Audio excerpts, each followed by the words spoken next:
ఆంధ్రప్రదేశ్లో విజయవాడను ముంచెత్తిన వరద సృష్టించిన బీభత్సం అంతా ఇంతా కాదు. ఈ ఆపత్కాలంలో అందరూ సహాయక చర్యలలో ముమ్మరంగా పాల్గొంటున్నారు.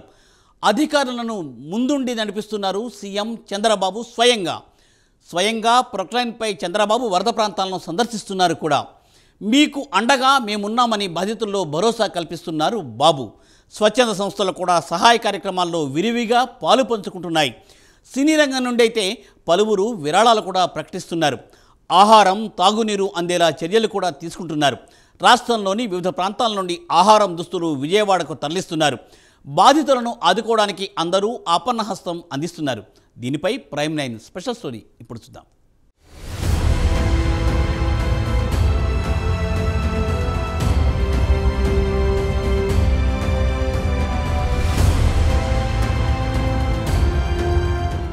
వరదలతో అతలాకుతలమైన బెజవాడతో పాటు మిగిలిన ప్రాంతాల్లో సహాయక కార్యక్రమాలు ముమ్మరంగా కొనసాగుతున్నాయి. సీఎం చంద్రబాబు ఎన్టీఆర్ జిల్లా కలెక్టరేట్లో అధికారులతో సమీక్షించడంతో పాటు పలు కాలనీల్లో తిరిగారు. సింగినగర్, చిట్టినగర్ ప్రాంతాలను పరిశీలించారు. అధికారులు అలసత్వం వహిస్తే చర్యలు తీసుకుంటామని హెచ్చరించారు. 179 సచివాలయాల పరిధిలో 32 మంది ఐఏఎస్లను ఇన్ఛార్జీలుగా నియమించారు. సీఎం ఆదేశాలతో మంత్రులు, ప్రజాప్రతినిధులు కాలనీల్లో పర్యటించి సహాయక చర్యలను పర్యవేక్షిస్తున్నారు. ఆహారం, తాగునీరు అందేలా చర్యలు తీసుకున్నారు. పలు ప్రాంతాల నుంచి ఇంకా సహాయం కోసం అభ్యర్థనలు అందుతూనే ఉన్నాయి. ఇప్పటికే 6 హెలికాప్టర్లు, 30 డ్రోన్ల ద్వారా లక్షల ప్యాకెట్ల ఆహారం, మంచినీళ్లు సరఫరా చేశారు. నీటి ఉధృతి తక్కువగా ఉన్న కాలనీల్లో ట్రాక్టర్ల ద్వారా నిత్యావసరాల సరుకులు అందించారు. వైద్య శిబిరాలు ఏర్పాటు చేసి రోగులకు చికిత్స అందిస్తున్నారు. హెలికాప్టర్లోంచి చూస్తే కష్టాలెలా తెలుస్తాయని భావించిన సీఎం చంద్రబాబు పొక్లైన్పై వరద ప్రాంతాలను సందర్శించి అందరినీ ఆశ్చర్యానికి గురిచేశారు. 3 రోజులు పిల్లలు ఆకలితో ఏడిస్తే పాలు, బిస్కెట్లైనా ఇవ్వలేక తల్లిదండ్రులు ఎంత ఇబ్బంది పడి ఉంటారు. వారికి కోపం రాదా? అధికారులంతా మానవత్వంతో పనిచేయండి. ఇది పెత్తందారీ వ్యవస్థ కాదు. ప్రతి వీధిలో చివరి ఇంటికి, చివరి వ్యక్తి వరకు సాయం అందాల్సిందే అని ఆదేశించారు సీఎం.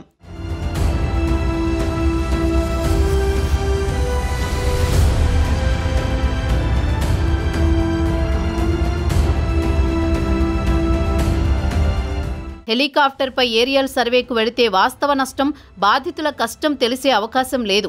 అందుకే ప్రొక్లైన్పై వెళ్లా అని చంద్రబాబు చెప్పారు. క్షేత్రస్థాయిలో పర్యటించినప్పుడు తాగడానికి నీళ్లు లేవంటూ ఎక్కువ మంది నుంచి ఫిర్యాదులు అందాయని సీఎం చంద్రబాబు చెప్పారు. బుధవారం నుంచి మరిన్ని వాటర్ బాటిళ్లు పంపిణీ చేస్తాం. 180 ట్యాంకర్లతో నీళ్లు సరఫరా ప్రారంభిస్తాం. బుధవారం సాయంత్రానికి అన్ని రక్షిత తాగునీటి పథకాల నుంచి నీళ్లు విడుదల చేస్తాం. ప్రతి వార్డులో 1000 కుటుంబాలకు ఒకరిని సచివాలయ కేంద్రంగా నియమించి వారికి సెల్ ఫోన్ ఇస్తామని హామీ ఇచ్చారు. మరోవైపు వరదలో మునిగి ద్విచక్ర వాహనాలు, కార్లు, ఆటోలు, ఇతర వాహనాలు పాడయ్యాయి. కొన్ని కొట్టుకుపోయాయి. బ్యాంకర్లు, బీమా కంపెనీల ప్రతినిధులతో సమావేశమై బాధితులందరికీ బీమా లభించేలా కృషి చేస్తాం. అవసరమైన ధృవపత్రాల్ని 15 రోజుల్లో అందజేస్తామని చెప్పారు. నీటిలో మునిగిన వాహనాల్ని, ఇళ్లను శుభ్రం చేసే బాధ్యతల్ని అగ్నిమాపక శాఖకు అప్పగించాం. అందుకోసం అన్ని ప్రాంతాల నుంచి అగ్నిమాపక శకటాల్ని తెప్పిస్తున్నాం అని చంద్రబాబు చెప్పారు. బాధితులకు ఆహారం పంపిణీకి ఈరోజు 25 డ్రోన్లను ఉపయోగించాం. బుధవారం నుంచి మరో 45 వినియోగిస్తాం. డ్రైన్లలో ప్రవాహానికి అడ్డుపడ్డ చెత్త వివరాలు తెలుసుకునేందుకు, రోడ్లపై చెత్త తొలగించేందుకు మరికొన్ని డ్రోన్ల సేవలు వినియోగించుకుంటాం. బుధవారం నుంచి వరద ప్రభావిత ప్రాంతాల్లో వైద్య శిబిరాలు నిర్వహిస్తామని చంద్రబాబు చెప్పారు. వరద బాధితులకు ఇచ్చే ఆహారాన్ని విసరడంతో కొంత నీటిలో పడుతోందని, అది సరికాదని చంద్రబాబు వ్యాఖ్యానించారు. పండ్లు, నీరు, ఆహారాన్ని చేతికి అందించాలని కోరారు.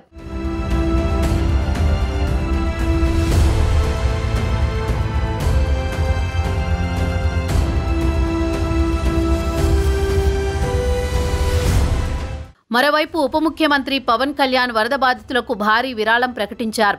బాధితుల సహాయార్థం 1 కోటి విరాళం ఇస్తున్నానని ప్రకటించారు. విరాళాల విషయంలో పవన్ కళ్యాణ్ ఎప్పుడూ ముందుంటారన్న విషయం అందరికీ తెలిసిందే. అదేవిధంగా గత ప్రభుత్వ నిర్లక్ష్యమే ప్రస్తుత సమస్యలకు కారణమని ఉప ముఖ్యమంత్రి పవన్ కళ్యాణ్ మండిపడ్డారు. బుడమేరు కాలువల నిర్వహణను పూర్తిగా విస్మరించడం వల్లే విజయవాడను వరద ముంచెత్తిందన్నారు. అన్నమయ్య ప్రాజెక్టు విషయంలోనూ గత ప్రభుత్వం ఇలాగే వ్యవహరించిందని, చిన్న ప్రాజెక్టులో లాకులు కూడా రిపేర్లు చేయలేదని ధ్వజమెత్తారు. వరద ప్రభావిత ప్రాంతాల్లో పరిస్థితిని తాడేపల్లిలోని విపత్తుల నిర్వహణ కమిషనర్ కార్యాలయం నుంచి ఆయన పరిశీలించారు. హోంమంత్రి అనిత, రెవెన్యూ శాఖ ముఖ్య కార్యదర్శి ఆర్పి సిసోడియా ఇతర ఉన్నతాధికారులతో సమీక్ష నిర్వహించారు. పవన్ కళ్యాణ్ ప్రభుత్వం వచ్చిన 3 నెలల్లోనే ఏర్పడిన విపత్తును ఎదుర్కోవడానికి సాహసోపేతంగా సహాయక కార్యక్రమాలు చేపట్టామని తెలిపారు. పంచాయతీరాజ్ శాఖ పరంగా గత 2 రోజులుగా సమీక్షలు చేస్తున్నారు పవన్ కళ్యాణ్. ఇది సహజంగానే వచ్చే వరదని అనుకున్నాం. ఊహించని రీతిలో గత 50 ఏళ్లలో ఎప్పుడూ రానంతగా భారీగా వరద వచ్చింది. ముఖ్యంగా తెలంగాణ నుంచి వరద నీరు మన రాష్ట్రంలోకి వచ్చింది. బుడమేరు కాలువ నిర్వహణ విషయంలో గత ప్రభుత్వం దృష్టి పెట్టకపోవడంతో భారీగా వచ్చిన వరద నీటితో ఇబ్బంది పడ్డాం. భవిష్యత్తులో ఇలాంటివి తలెత్తకుండా వరద నీరు బయటకు వెళ్లేలా కాలువలు ఏర్పాటు చేయాలి. ఇప్పటికే ఉన్న వాటిని బలోపేతం చేయాలి.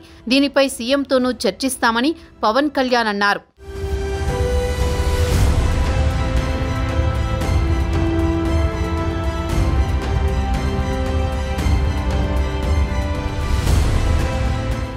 వరద ప్రభావిత ప్రాంతాల్లో పర్యటించాలనుకున్నా నేను వెళితే సహాయక కార్యక్రమాలకు ఇబ్బంది ఏర్పడుతుందని అధికారులు చెప్పడంతో ఆగిపోయానని డిప్యూటీ సీఎం పవన్ కళ్యాణ్ చెప్పారు. కొంతమంది కావాలనే నేను సహాయక కార్యక్రమాల్లో పాల్గొనడం లేదని అనొచ్చు. నాతో సమస్య పరిష్కారం అవుతుందంటే సిద్ధమే. నేను ప్రజలకు ధైర్యం చెప్పడానికి వెళ్ళాక వారంతా మీద పడితే పరిస్థితి ఏమిటి? నేను ప్రత్యేకమైన పరిస్థితుల్లో ఉన్నానని అర్థం చేసుకోవాలి అని ఈ సందర్భంగా పవన్ కళ్యాణ్ అన్నారు. వ్యవస్థలు బలంగా పనిచేస్తే చెరువులు ఆక్రమణలకు ఎందుకు గురవుతాయి? హైదరాబాద్లో ఏం కాదులే అని గత 25 ఏళ్లుగా చెరువుల్లో నిర్మాణాలు చేసేశారు. ఇప్పుడేం జరిగింది? ఏపీలోనూ ఇలాంటి పరిస్థితులు ఉండొచ్చు. దీనిపై ప్రజల్లో అవగాహన కల్పించి ప్రత్యామ్నాయం చూపించాలి అని ఆయన అభిప్రాయపడ్డారు. నౌకాదళం నుంచి హెలికాప్టర్లు తెప్పించాం. డ్రోన్ల ద్వారా సహాయ కార్యక్రమాలు చేపడుతున్నాం. అతి తక్కువ సమయంలో చాలా ప్రభావవంతంగా పనిచేయగలిగాం. భవిష్యత్తులో ఇలాంటివి జరగకుండా నివారించేలా పనిచేస్తాం. పంచాయతీరాజ్ శాఖ ఆధ్వర్యంలో 262 బృందాల ద్వారా సహాయ కార్యక్రమాలు చేపడుతున్నాం. వరదల్లో 19 మంది మృతి చెందడం చాలా బాధాకరం. వారి కుటుంబాలకు సంతాపం తెలియజేస్తున్నా అని పవన్ అన్నారు.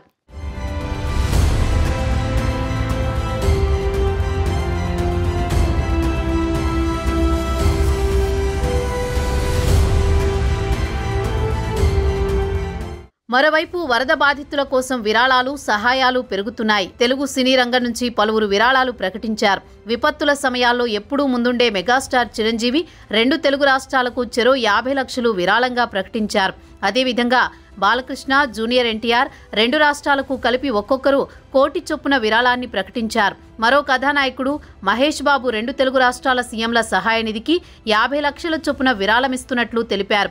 అగ్రదర్శకుడు త్రివిక్రమ్, ప్రముఖ నిర్మాతలు ఎస్ రాధాకృష్ణ, ఎస్ నాగవంశీ కలిసి ఏపీ ముఖ్యమంత్రి సహాయ నిధికి 25 లక్షలు, తెలంగాణ ముఖ్యమంత్రి సహాయ నిధికి 25 లక్షలు అందజేస్తున్నట్లు తెలిపారు. సిద్ధు జొన్నలగడ్డ 30 లక్షలు ప్రకటించారు. వెంకీ అట్లూరి 10 లక్షలు, విశ్వక్సేన్ ఏపీ, తెలంగాణ రాష్ట్రాల ముఖ్యమంత్రుల సహాయ నిధికి 5 లక్షల చొప్పున విరాళాన్ని ప్రకటించారు. మరోవైపు ఈ ఆపత్కాలంలో స్నేహహస్తం అందిస్తున్నారు స్వచ్ఛంద సంస్థలు, సామాన్య ప్రజలు. విపత్తు కాలంలో సేవాగుణం పరిమళించింది. బుడమేరు, కృష్ణానది వరదల్లో చిక్కుకుని విలవిల్లాడుతున్న బాధితులకు మేమున్నామనే భరోసాను అందిస్తూ అండగా ఉండేందుకు స్వచ్ఛంద సంస్థల ప్రతినిధులు, యువత, ప్రజలు కదిలి వస్తున్నారు. ఒక్కరు ఇద్దరు కాదు, 10, 100ల సంఖ్యలో ముందుకొస్తున్నారు. ఇంటింటికి వెళ్లి అల్పాహారం, భోజనం, పులిహోర, బిస్కెట్లు, పండ్లు, తాగునీరు, కొవ్వొత్తులు అందిస్తున్నారు. నడుంలోతు వరద నీరు ఉన్నా ఎక్కడా వెనకడుగు వేయట్లేదు. వరద నీటిలోనే బోట్లలో 2-3 కిలోమీటర్లు ప్రయాణించి పంపిణీ చేస్తున్నారు.